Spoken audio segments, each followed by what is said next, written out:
Hello, everyone. We're back with the Esoteric Easter series. Welcome. This is the fourth installment, and in this short talk, I'm going to discuss papers 181 through 185. And I've not created a study sheet because you just have to read this whole thing yourself. It cannot really be excerpted or summarized beneficially.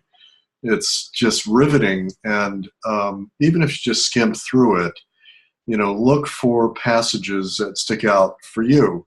I've spent decades looking at this, and new things have emerged. Even now, many new things have emerged in this close reading that I've taken. So, just give yourself time and be patient, and please do hopefully gather some inspiration to go through these papers, which are not especially pleasant, obviously, because they convey the arrest of Jesus, betrayal and arrest of Jesus. And of course, previous to that, he's saying his final farewells to his apostles, which are really poignant and sad. So let's pick up with that. And you'll recall that the last time we talked about the Last Supper and the final farewell words at the Last Supper, in which Jesus explains to them that in a way, he has to leave, and that there's a necessity for his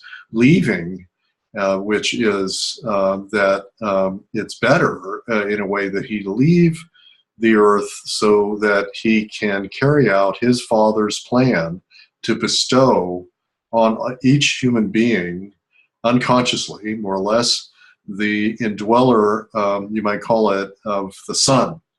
Now, we already know from the earlier sections of the Urantia Book that we have the indwelling Father fragment, and this section makes clear that that there will be a second indweller, which is the Spirit of Truth. The Bible calls it the Comforter also. So he's told the apostles this is going to happen. It's almost certainly incomprehensible to them. It's almost incomprehensible to us how it is that from on high we get these two gifts, and that we can be led by them, and how to be led by them. Well, these papers tell you dramatically how, the what and the how of this indwelling and what it all adds up to. Because really the upshot of this section of 5 papers, I think the dramatic turning point is Gethsemane, where we have a revelation, a much expanded revelation of what happened there. We know from the Bible that Jesus went apart from their camp with John, James, and Peter, as usual, as his assistants and his witnesses to what he was going to do. They were there with him late at night while he said his last prayers and consulted with the Father to confirm the Father's will. But what we see again is that the human side of things is asserting itself now with Jesus. We're seeing him in glory, in the Last Supper, but the Bible, and also, but distinctly, the Urantia Book wants you to witness what the celestial host witnessed. So we have the record of the apostles in the Bible, but now we're getting the record of other witnesses that were, calls it the innumerable hosts of heaven, who are witnessing these events. So their spokespeople, their spokespersons, are the Midware Commission that's writing this. So the celestial beings are giving their point of view, and they deserve to be heard by us. And obviously they have a superior point of view. And they're telling you that while nobody witnessed what was happening, Jesus was in a final sort of struggle internally of the divine nature and the human nature. I don't know if hopefully I said that right. That, read the passage and see how they word this. That the human nature actually at a certain point in prayer says, Father, can this cup be passed from me? Is there a legitimate way within your will that I would not have to face death in this way? and the cruel and torturous death that he knew was coming. Is that indeed your will? And secondly, what else could I would like to say the human Jesus wants to stay on to teach the apostles and prepare them more for their work in the world as evangelists, and he feels they're not ready. When there's a revelation here in the Urantia Book that they don't seem to be ready. They don't seem to understand basics about the gospel. They have these huge character flaws. They're really untaught men from Galilee. They're not the highly literate elites of Jerusalem. So these guys are really up against it, and Jesus knows that. And particularly the human heart of Jesus is really crushed to know that he's going to leave them in this awful, horrific way. They're going to be really in trouble with the authorities and could be swept up by those arresting Jesus, and could, if they misbehaved at the moment of the arrest, they too could have been apprehended. They too could have been crucified. And so there's, we don't exactly get this in the Bible, how contingent these events are on small moments of decision-making and timing elements. So he's praying in Gethsemane, and again, that the prayer that he goes back to wake up the apostles, as you recall, several times, saying, "Why are you not with me and watching?" Well, they fell dead asleep. Everybody was totally exhausted, including Jesus. So he's alone, and he's going back to his prayer spot and saying, "Is this really this is the will you have for me, Father?" "Yes, it is."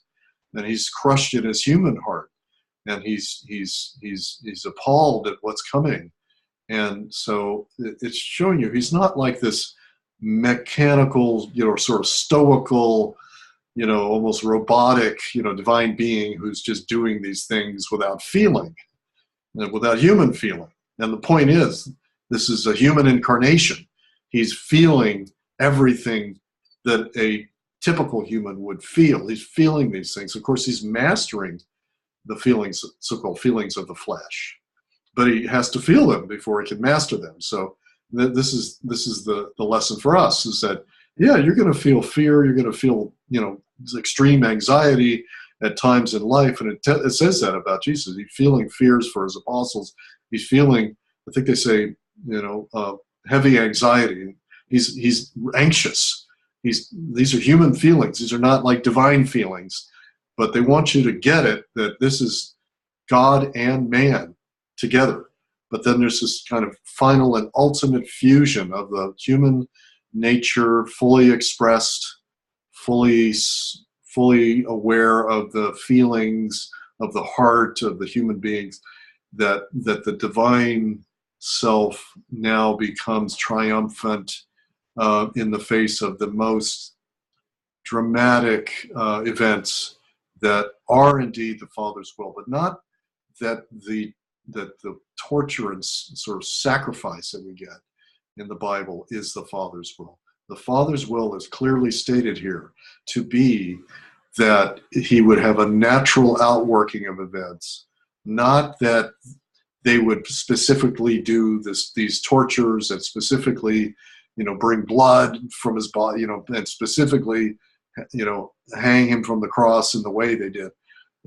That's not determined in the Father's will. And specifically, it is not the Father's will working through his enemies. They're just naturally doing what they do. The Father's will is for Jesus to naturally live out the end of his life. He's not going to have a special divine intervention, just before his death, just because he's the creator of the universe. And none of us have a divine intervention either, as we're heading toward death. So the Father's will is that the divine person has felt what it's like to face these horrific things, because many of us have to face horrific things as our life ends. You know, it could be terminal cancer. You know, it could be going into battle in Iraq. You know, you're facing your death, and we certainly want.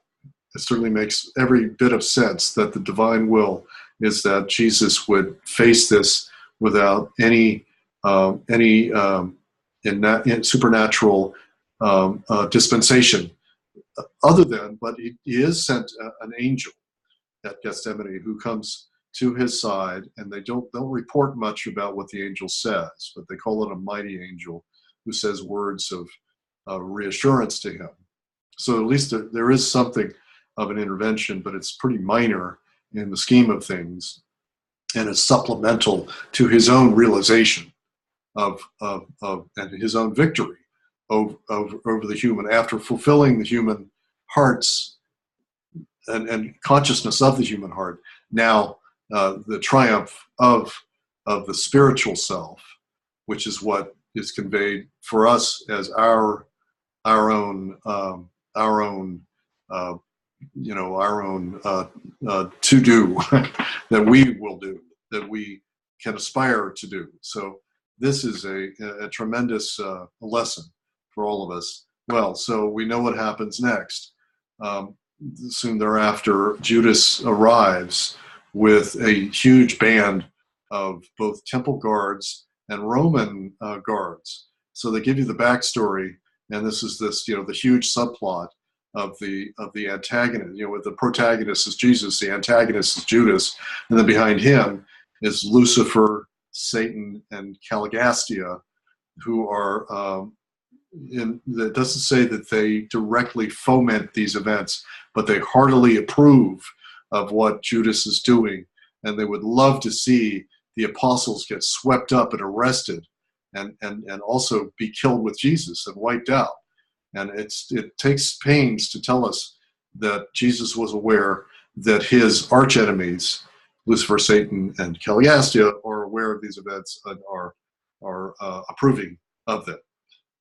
Well, so there's lots of intrigue in this subplot of what happens when Judas goes to the chief priests, to carry out his promise and his agreement, and they are carrying out their agreement, but they realize that they have to go to the Romans to get a guard, because they know that at the camp where Jesus is, next to Gethsemane, on their camp, that they have weapons, and that there's a lot of others there, disciples, not just the apostles, and you can't count on the disciples to not take up weapons. So this is an incredible scene of them, the guards coming up the trail, and then some of the disciples coming down, and Jesus is in the middle in this grove of olive trees, and they're meeting in the middle, and Jesus is right at the center of this. Then Judas comes up and gives him a kiss. But it tells you a lot of nuances, and really go back and read that, because Jesus even then is trying to save Judas from himself, to make it look like Judas is not betraying him. So he steps aside from Judas and kind of turns himself over to the captain, the Roman captain. And but Judas has to carry out his promise. So he does kiss him on the brow, and it's just an incredible moment, poignant and tragic moment. And so that Jesus once again presents himself to the captain, Roman captain, and in the front row of these soldiers, they're so amazed at his stature and his poise that they fall backward. They fall backwards in their ranks and lose their bearing, because this is the creator of the universe is presenting himself to be arrested. So they gather themselves up, and they really seize him and take him down to the court of Annas. So in Annas's, you'll recall, is the emeritus chief priest. His son-in-law is the acting chief priest, but the Romans want to go to him because he is really the de facto leader of all of Jewry. And so by prior agreement, they bring Jesus to him. Now this transaction with him in his sort of court that he has in his home is, happening in the middle of the night. But there he's up and ready for this. And, he has lots of he's got his own plans, which are to get Jesus to flee the country. He doesn't really want to kill the guy. But when Jesus comes, close in and he looks at Jesus, he sees, this guy is indomitable and he's not going to be persuaded. So he just drops all of his ideas and plans and, and questions Jesus, who doesn't answer, just like in the Bible, it doesn't answer until he's asked, well, who really are you? Jesus asserts who he is. And this amazing, passage, he just lays it on him. And Annas is so disconcerted by this that he leaves the room, but not before his chief steward slaps Jesus for answering so assertively. And but as I cover in my book, if you look back, if you have my book in chapter 10, I cover this scene as an illustration of what it really is all about in terms of the balance of character that Jesus has, that his poise in the face of somebody like Annas is a high contrast. It shows the high contrast between a corrupt, degenerate, proud, elite character and a truly noble personality. And the noble, exalted personality of Jesus is so magnetic and so compelling that this chief priest and emeritus has no response other than to leave. He leaves the place and goes in another room in total confusion. So it's a beautiful sort of cinematic illustration of character, of these two characters. And what we get in these pages, especially this section, is revelations of character of Judas, of Jesus, of John, of Peter, of the Romans, and of the Jew. This is so strong here in these passages. And I should backtrack just to note that there is a section in 181, I think it is, where in the final farewell individually, these are personal statements and admonitions that Jesus is giving to his apostles. It's the last words to each one. And these last words, it's a revelation of character. I mean, the Urantia Book is going into great lengths here to depict the characters of these people in no uncertain terms. For example, Philip, Jesus, pretty confrontational way says you're unspiritual. Your mind is unspiritual, and you've been a difficult character to deal with. So each one of them, he's fairly confrontational, and almost to the point that when I'm going through it this time, I'm thinking, wow, this is like these California workshops where you get in these groups and people confront one another about their flaws.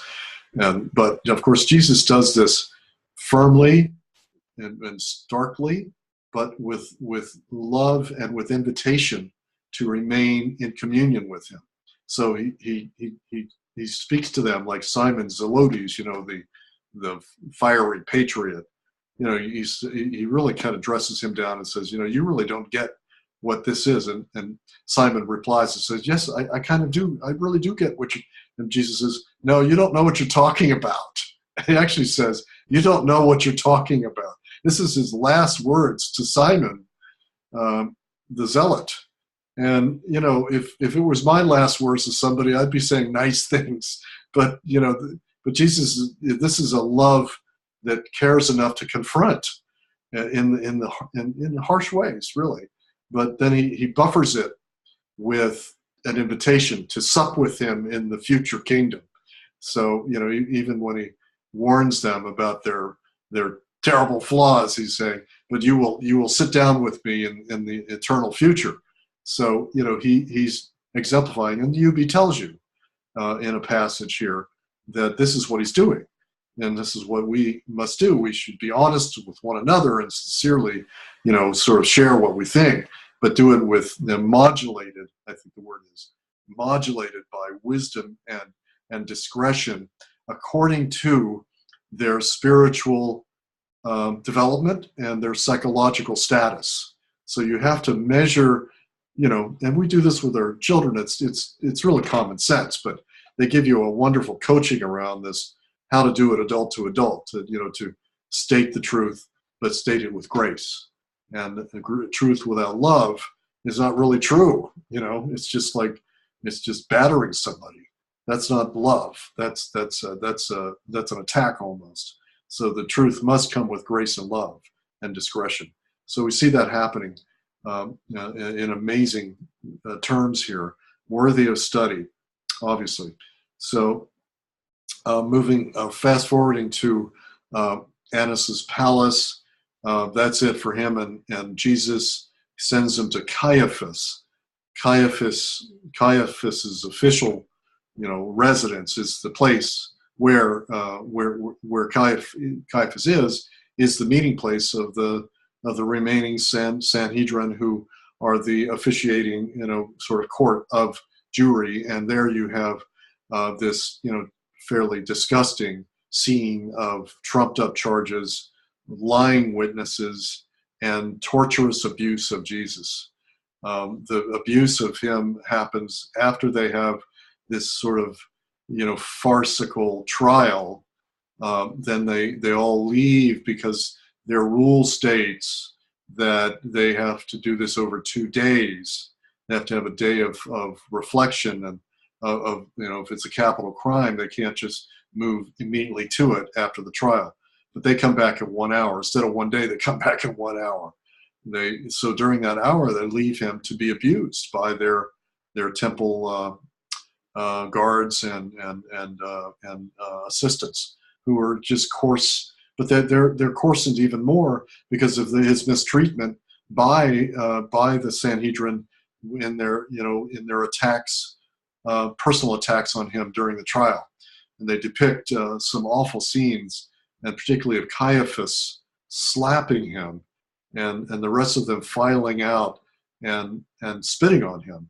And this is just an awful thing. It's hard to even tell you about it, but it is part of our history of our world, and how these people were so taken over by enmity, because of their power being threatened by someone that, in their hearts they know is greater than them, is without a doubt, some type of great man. And they make pains in the Urantia Book to say, what is it in the human heart that is sort of this half animal, half human, this animal nature in us that has to feel, that takes pleasure in torturing and hurting those who are your superiors, your spiritual intellectual superiors, that they want to take them down because of jealousy and envy, and they feel that they cannot count on anything other than taking this person down physically, and this is their justice. So here you go. They're carrying out a murder, and with violating all of their own laws for how to do a trial, and everything about this is obviously, it's like an assassination. It's a little bit like the assassinations that we see in our time, assassinations of leaders that there's no real trial. There's some trial in absentia, in secret, and then somebody gets ordered to be assassinated. This is the kind of thing that happens to Jesus. Yeah, he gets to see these people, but the whole thing is a fraud. So we end our discussion today with with the final moments of Jesus being now apprehended, taken to Pilate's, in the famous scenes where they present him to Pilate, and the very sad and poignant story of Pilate, which we get in the Bible, which is well done in many of the movies. I like Mel Gibson's depiction of Pilate. It's interesting and well done. But there are many others that show this guy as really, really, really caught in the middle, and not having the backbone. As the procurator, he's got the power and the legal power to put a stop to this thing, but he's been compromised, and the Jewish leaders have put him in a position that he cannot stop that. He tries, and 3 times he comes back and says, "I find nothing wrong with this guy." And finally, Caiaphas, comes right up to him and with tremendous arrogance tells him, "You will do this, or we will report above your head to the emperor and get you in huge trouble." And with this threat, he collapses. He surrenders. And so our section ends with this ignominious collapse of Pilate, and the sure, in fact, Pilate ordering Jesus to be crucified. So we'll stop there. And I thank you for being with me again. And I'll be back to you to talk about the huge events of the crucifixion, resurrection, and the aftermath. Thank you so much.